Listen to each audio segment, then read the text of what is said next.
You might want to ask yourself why the entire culture is utterly saturated with mass media entertainment from all sides, while the educational system in America continues its stupefying downward slide since the U.S. government decided to take over and subsidize the public school system. What your government pays for, it gets. When we understand that, then we look at government-financed institutions of education and see the kind of students and the kind of education that's being turned out by these government-financed schools.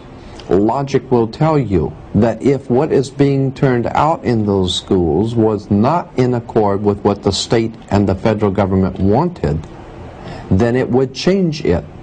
The Patriot Act, Homeland Security, the Military Tribunals Act, and other legislations are all completely and entirely designed to destroy your civil liberties and limit your ability to fight back against what is coming. Currently in the United States, unannounced to most brainwashed Americans, your home can be searched without a warrant, without you being home. You can in turn be arrested with no charges revealed to you, detained indefinitely with no access to a lawyer, and legally tortured, all under the suspicion that you might be a terrorist.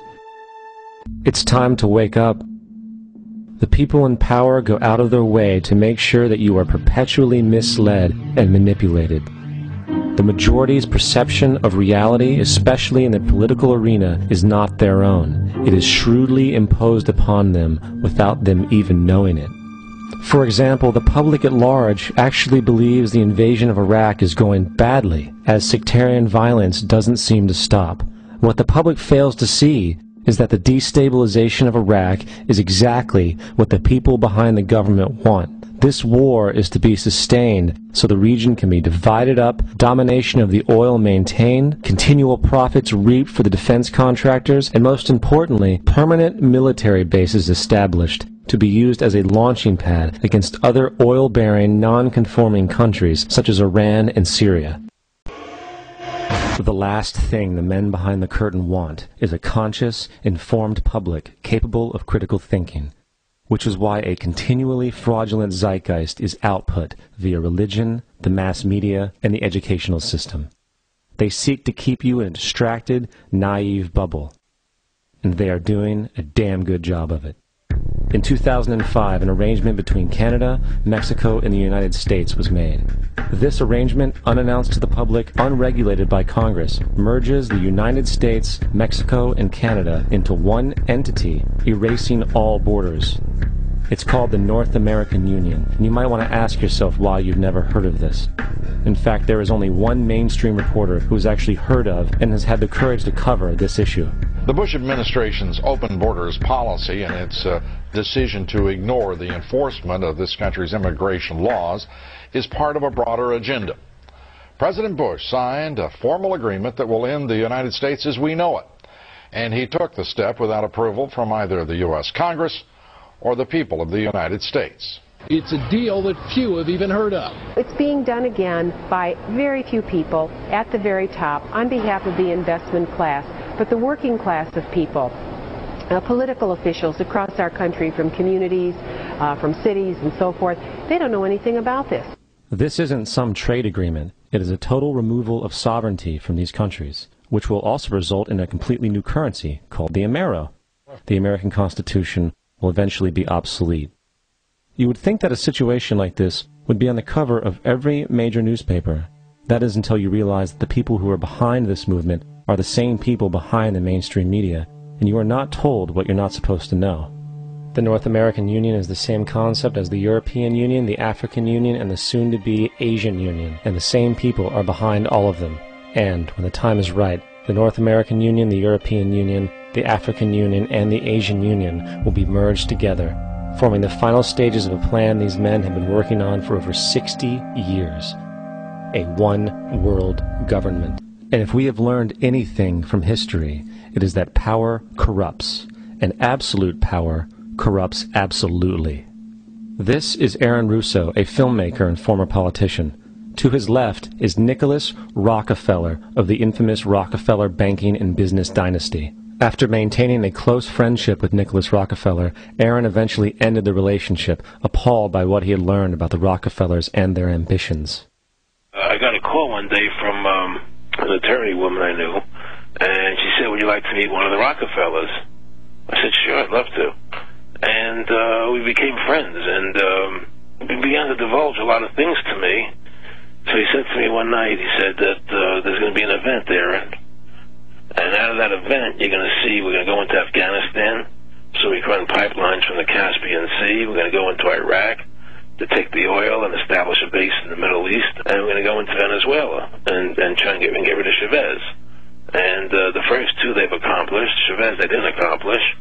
And he said you're going to see guys going into caves looking for looking for people that they're never going to find.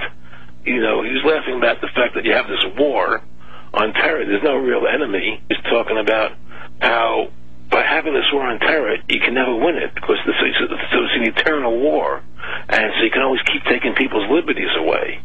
And I said, how are you going to convince people that this war is real? He said, but the media can convince everybody it's real. I mean, you know, it's just that you keep talking about things, you keep saying it over and over and over again, and eventually people believe it.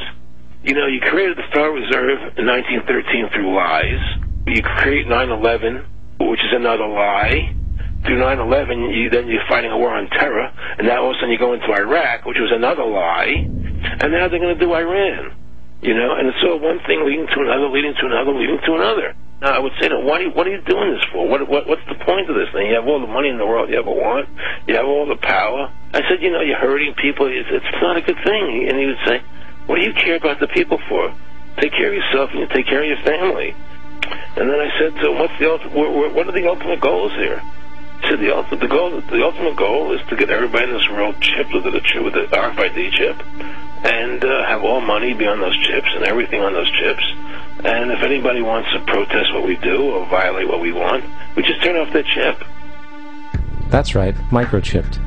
In 2005, Congress, under the pretense of immigration control and the so-called war on terrorism, passed the Real ID Act, under which it is projected by May 2008, you will be required to carry around a federal identification card, which includes on it a scannable barcode with your personal information.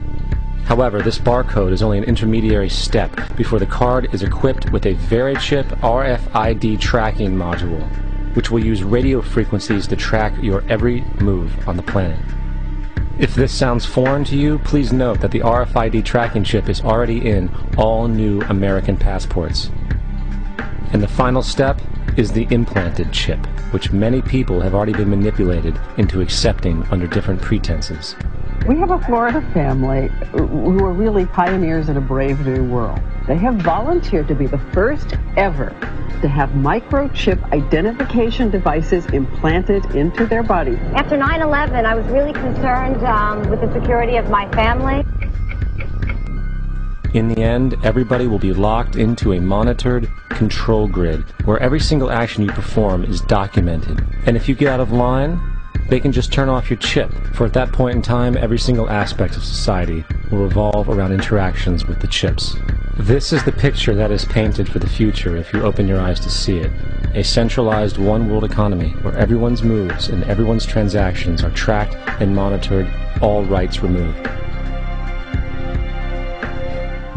The most incredible aspect of all, these totalitarian elements will not be forced upon the people. The people will demand them.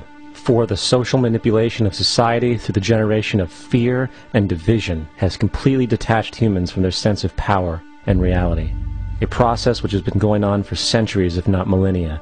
Religion, patriotism, race, wealth, class, and every other form of arbitrary, separatist identification and thus conceit has served to create a controlled population, utterly malleable in the hands of the few. Divide and conquer is the motto, and as long as people continue to see themselves as separate from everything else, they lend themselves to being completely enslaved. The men behind the curtain know this, and they also know that if people ever realize the truth of their relationship to nature and the truth of their personal power, the entire manufactured zeitgeist they prey upon will collapse like a house of cards.